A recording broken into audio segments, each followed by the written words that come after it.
Kining pag-ingon nga gitipigan ni Maria ang tanan sulod sa iyang kasing-kasing, lahi sad ni sa kanang magdumot or kanang maghambin taog mga kahiubos. Ang usas mga kahulugan niini nga gi-istorya, gi-process ni Mama Mary ang mga bati niyang pagbati diha sulod sa iyang kasing-kasing uban sa Ginoo. Kaya ang kasing-kasing manggod ni Maria mao ni kaning gi-describe diri sa atong unang pagbasa ug sa Magnificat sa ni Maria. Ningon man siya, magmalipayon ako pag-ayo tungod sa nahimo sa Ginoo, ang kalag ko nagmaya tungod sa akong Dios. Pasabot, ang kinahilagman ni Mama Mary maoy gipuy-an sa Ginoo. Nyag naaga na siya mabati or masinati nga bati nga mga kasinatian, iya dayon ang dadon siyang kasing-kasing. Nya tuwa man dito ang Ginoo gapuyo, iya dayon ang i-surrender. Mao nang natuman gid ni Mama Mary kanang giingon bitaw ni Hesus, "Come to me all of you who are heavily laden, and I will give you rest." Gilingi ako na imong tupad na kumusta man imong kasing-kasing karon. Pangumustaha ba kay kana bitang kanang kasing-kasing nimo nga masakiton nya, mag-enlargement na ka, mag-heart attack pa ka, stress baya ang dako kayong factor ana. Nya unsa man nga stress, kana bang naa kay bati nga mga pagbati, di maginakalikayan. Naay daghang bati oy, naong pa lang nimo, bati na gunadaan. So mabati gyud nya samot na iniglingi nimo anay imong tupad, naong pa lang daan, wa na ma-stress na ka. Nya ang ila pag yung binuhatan, ang ilang binuhatan, ang ilang mga gipangsulti, perting daghana. Nya kani pang ato mga failures, kaya di magita successful all the time. Bisag unsaon na itong paningkamot, shortcomings magyud ang moabot. Sakit kay na. Nya, og di ka kamao anang mo handle diha sud nimo, ma-stress ka, hangtod mamatay ka. Ana. So si Mama Mary, iya usan gipapuyo gyud ang Ginoo sud siyang kasing-kasing. Nya iya dayon nang hakuton ang tanang mga bati nga pagbati. Nya iyang ihungit ngadto sa Ginoo. Ang Ginoo mura mo na siya galingan ba? Iyang prosesyon. Bisag unsay imong isod, iyang prosesyon nya mahimo dayong nindot. Ang tanang bati basta imong i-surrender sa Ginoo mahimong nindot. Kay mao lagi na iyang saad. Cast all your burdens upon me, and I will give you rest. Di ba? Nya, unsa may nahitabo? Sa dihang nawa si Jesus, 12 anyos, wa mananghid, normal nga mga ginikanan, mabalaka, pero at the same time, masuko. Di ba? Labi na gyud tulo ka adlaw kang gasigig pangita, wa gid mo makit Basta lagi, unsa man yung bation ikakita ninyo.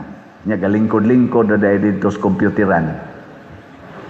Unsa man inyong bation? Na si Mama Mary, nindot kay siyang approach, nga naman, kay katong iyang tulo ka adlaw nilang kuyog-kuyog siyang bana nga si San Jose para mangita silang bugtong anak. Gasigi na siyang process. Sige siyang process. Wa niya hambina ang iyang kalagot.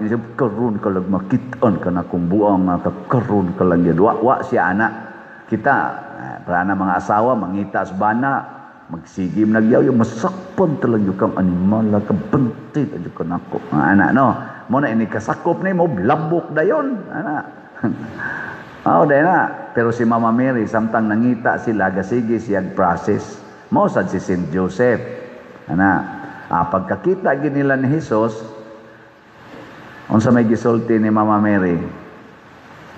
Anak, nganong gibuhat mo man kini kanamo, ako ug ang imong amahan nabala ka pag-ayo nga nangita kanimo.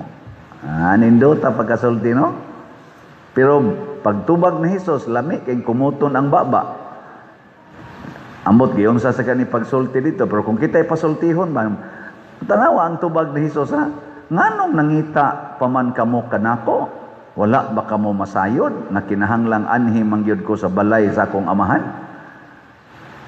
Still ikaw babingnon kasi imong anak ikakita nimo, nganong ngita mamunako nga wa di mo kibaw anhi man jud ko sa kompyuteran? Masa sulti. Nya 12 anyos, unsa may mo isulti ana? Abisan pag nigdako-dakong edad niya, moingon wa di mo masayod nga anhi man jud ko sa suyupanan. Unsa may mo isulti? O anhi man jud ko sa bilyaran, anhi man jud ko sa akong barkada, nyawam nanghid nimo, hasta lagi makaingon niya ka, usab rog tingog, buanga ka, kumuton ko ng baba nimo, uli. Anak din ka, no? Pero tanawa, ha? Gidescribe, gituyo, ginag-describe tingalin. Apan wala sila makasabot sa iyang gisulti kanila. Human ana, wa na'y sumpay. Ngano man, wa motubag si Maria sa gisulti ni Hesus nga siya mismo si Maria galisod pagsabot. Wa siya motubag diin man niya gihatag didto sa Ginoo nga naa siyang kasing-kasing ningos Maria, wa nako kasabot sa gisulti aning akong anak, lami na kayong kumuton ang bakbaan ni Lord. Di biya na sala kanabitang imong isulti ngadto sa Ginoo, direct bas Ginoo ba ang mga bati nimong gibati? Di man na sala. Gitawag na siya og ventilation of the heart or of the soul. I-express nimo sa Ginoo ba pananglita ron, nangabit imong bana yang lami kay patyon Lord, lami jud kay patyon, may kayo iniguli ato, lami kayong ihawon ka na bang panitan o sa ang buhi nya human putul-putulon ana. Bisag anaon pa na nimong sulti, basta ang Ginoo mo imong giistoryahan, di na sala. Igo ra kang nagpahungaw. Ventilation of the soul. Ana. Pero kana nimo isultis imong tupad, moingon ka nga lami din patyon, lami moingon sana, sige bitaw. Mo ana mo sana. Nya di man nakamaong mo process, so man na siya power to process, to transform your negative emotion. Wa man na siya gahom, ang tao wa may gahom. Mo na nga kung magkunayb na mo, nya magsige mong istorya sa inyong mga bati nga kasinatian against sa usa ka tawo, musangko ginas kagubot. Kaya di man na ninyo ma-transform into good. Ang Ginoo ra may makatransform sa pain into joy, sa suffering into happiness. He can transform even darkness to light and even death to life. Ingon ana ang gahom sa Ginoo. Muna didto iistorya sa Ginoo. Ako bitaw kana maglakaw ko, maingon ko, Lord, gamay jud ang halin sa raffle ticket. Unsa ka ni? Mo padayon pa ba ko ani? Unsa man ni? Ana.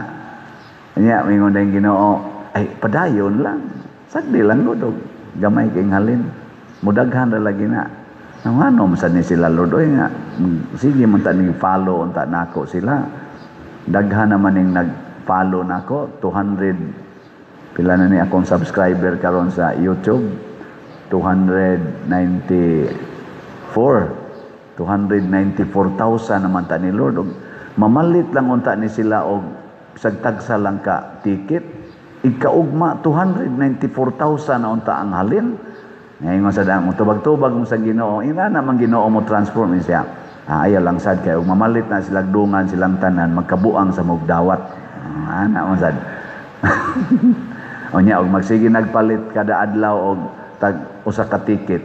Pila man ka tickets ang imong madawat ka kotog July 25. Ana, Naku, porting dako Siya niya, unsaon man na nimo? Isod sa na nimog malita. Basig isod sa na nimog malita, makalitan ka. Nya moingon day nang Ginoo, agda ko, ako'y magbuot, kinsay akong tandugon nga kasing-kasing. Naku niya ka nang nagsigilag simba, Lord niya, di gyud mo palit og raffle ticket. Ay siya, sagdi lang, ako ray mo silot, ana. Ayaw lang kag silot-silot diya. Unsa may silot sa mga tao nga dili gyud mo kuyog sa gustos Ginoo. Kana bang ang ilag yung kasing-kasing ang hugaw gyud ba, ang kalibutanon gyud ilang pangandoyon. Unsa may silot? Ang una gyud, mawagtang ang iyang kalipay. Ang kalipay mawagtang. No, sunod mawagtang ang iyang kalinaw. Sunod mawagtang ang iyang katagbawan, kanang gitawag og contentment. Og ang katapusang mawagtang ang iyang holiness, ang kabalaan. Mawa ganining duha nato, o kaning upat, kalipay, kalinaw, katagbawan og kabalaan. Mawa gani ni magpangita na ka og isupply. Og unsa may kasagarang isupply ani dayon? Aron malipay bisyo, aron malipay kwarta, aron malipay gahom, aron malipay honor. Unya kay di man na nimo makuha kay daghan masang nanguha ana. Mao na nang himo na kag mga anomalya. Mao na nirong atong anomalya sa flood control, kaning atong anomalya sa kanibang corruption ba, nga trilyon-trilyon. Ang nagbuhat ani gikan sa executive department, sa mga appointed, sa mga naa sa congressmen, congresswomen, sa senado, ang nana-involve aning tanan, pulos na sila nawagtangan sa relasyon sa Ginoo. Dili na putli ang ilang kasing-kasing, kay ang ilang mga kasakit, mga kaguol, ilang gihandol sa tawhanon nga paagi. Wa nila ba parang Mama Mary ba nga gi-surrenders Ginoo. Ana. Mo na silot. Mo nang luoy biyataning mga congressmen, kaning rong silang congressmen, mga senador, mga naas executive departments nga porting pangawat sa kwartas atong nasod, luoy na kay sila. Wa man gina sila masakpi, og di man sa gina sila masakpan, kay lahi man na silang style. Ang mo kontra nila, ang musulti nga sila mo'y utok, ila dayong pailag kaso, nga ila dayong ipapriso or ilang ipapatay. Hawod kay na sila? Hawod kay ba? Pahilumon ang musulti. Nga naman, di manggod na sila relax nga mo atubang sa kamatuoran. Basta wa na gani kay kalipay nga tinud-anay, wa na kay kalinaw, wa na kay katagbawan, wa na kay kabalaan, mahadlok kas kamatuoran. Gilingi ay mong tupad. Ingna di ka mahadlok ubanon imong buhok. Pangutan na. Ingna di ka mahadlok magnipis na imong kilay. Ingna ko no. Na di ka mahadlok lagom kay nang imong ngabil. Ana, daghang kay mahadlok ana oy. Mo na pakuluran dayong buhok, ana badlisan dayong kilay. Alak, mahadlok na sila sa kamatuoran. Adi di mo mahadlok sa iyong naong de. Congratulations. Mo na kana silang mga congressmen karon, kana mga senador, mga naas executive gikas presidente hangtod nga regyo sa barangay level nga mga executive departments, hadlok na sila sa ilang anino. Kana bang mga buangon diha ba? Hadlok na sila sa anino kay basin onyag masakpan sila.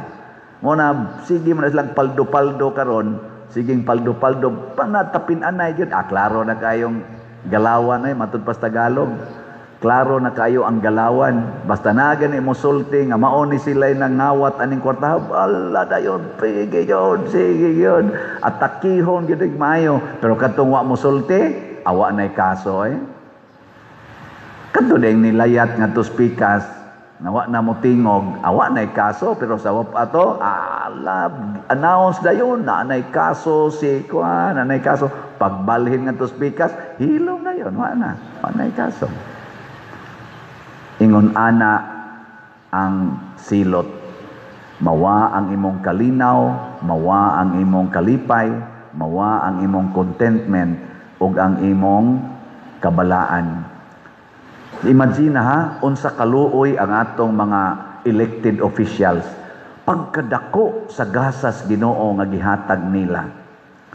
Ma-elected ka pagka-presidente, ma-elected ka pagka-senador, pagka-congressman, lipay kay ka, oy. Lipay maganinang ma-elected pagka-barangay kapitan. Bisan ganing konsehal sa barangay, mudagkot mangani na inig ka-elected, ana. Lipay kay na. Pero nganong karon di man sila malipayon. Luos man sila away. Mauna na ang silot sa ilang pagpangawat. Mauna na ang silot sa ilang pagsupak sa gustos Ginoo nga maputli ang ilang kasing-kasing. Bisag ka mo, kitang nanimba, bisag ka ni pangpari. Basta mo supak na kus kamatuuran, di na nakupuyan ang kamatuuran sa akong pagkapari. Magsigi na lang kong pangawkaw anang kolekta. Magsigi na lang kong pangita og mga kwarta og kalipay. Musamot na gyud hinoon, mag-anam na gyud kagrabe ang akong kagubot sa hunahuna, na mismo ang akong kaugalingong kamatuuran nga pari. Mahadlok na kong muangkon nga pari ko. Kadaghan diya mga asawa nga mahadlok ng muangkon nga asawa sila. Di ba? Wa di ay. Wa. Naidaghan. At igbuwag na mas bana. Nga igbuwag ni mo sa imong bana. Muangkon pa day kang asawa ka na.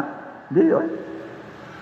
Di na ka muangkon. Unya unsa may kamatuoran ni mo sa matas Ginoo nga ikaw asawa.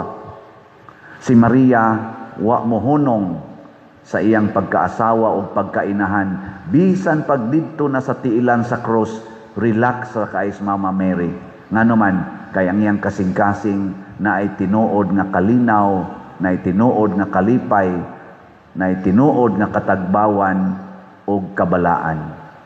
Wa mawa nganuman kay nagsigi siya pakig-istoryas Ginoo.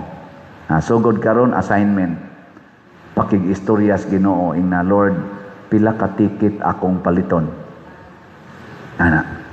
Kana lang sa assignment ninyo, pangutan-an Ginoo, Lord, pila ka raffle ticket nga gibaligyang Padersiano akong paliton. Okay ninyo? Nganong mura mamog mga patay? Unya sunod dayon og mopalit na ka pangutana, ikaduha tingaling assignment ing na mamaligya kog raffle ticket, Lord, o dili. Ganahan data ko mo baligya, pero uwaw man sad. Ingon din ang Ginoo, di kaganahan magpakauwaw para sa simbahan. Ako bitaw sa una, bisag tagaan pa kog mangga sa akong mama or utanon kay ipabaligya sa eskwelahan, di jud ko mo baligya bisag kanang bayabas, di jud ko mo baligya uwaw kaayo. Itong college na ko, naamang ginang mangga, namo dito. Di ko mo bit-bit, uwaw kayo. Pero karon sige na kog bit-bit sa akong kanang puwa bitaw nga ikubag, nga naay raffle ticket sa sulod. Anya, nagi ko makitaan nga murag arang-arang, gani mga tao, nakupalit kag raffle ticket. Mupalit man sad. Ano ba? Asos, mura na karon og nanindag bingka.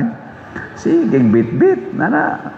Bisag pari, hagdon, pader, bangi ko ani pader. Naam sa mo bang pari, mutabang, pero ang uban sa ingon, napagay ko da kong project pader. Nako, sige lang, wa kay ayo.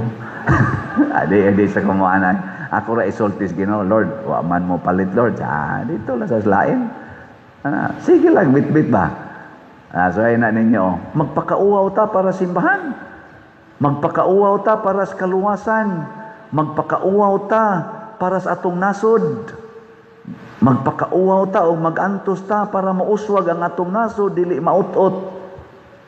Kaya kung magpakauwaw tang tanan para aning atong parokya, ang atong bell tower, sa mga hitabo, mahuman og mabayran, Ang atong adoration chapel nga dugay na kay natong gipangandoy mahuman og mabayran.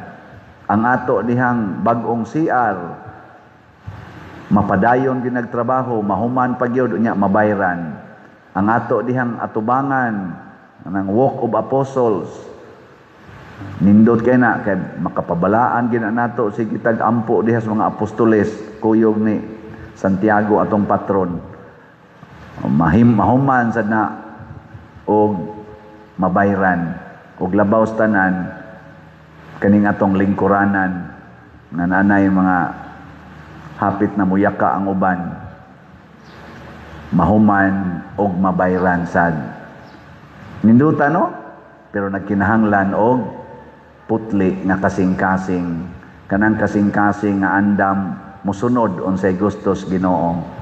Dili parihaan ning ato karong mga government officials nga nagpahimos maayo pero luoy kayo kay nganuman nagpahimo sila sa kwarta sa atong nasod pinaagis pagpangawkaw, graft and corruption, pero ang nawa nila mao ang kalinaw, kalipay, katagbawan og kabalaan. Luoy kay sila. Kita gikawatan si Maria gikawatan og anak pero nagpabili ng iyang kalinaw, kalipay, katagbawan og kabalaan. If God is with us, who can be against us? The Lord is my shepherd. There is nothing I shall want. Nindot no?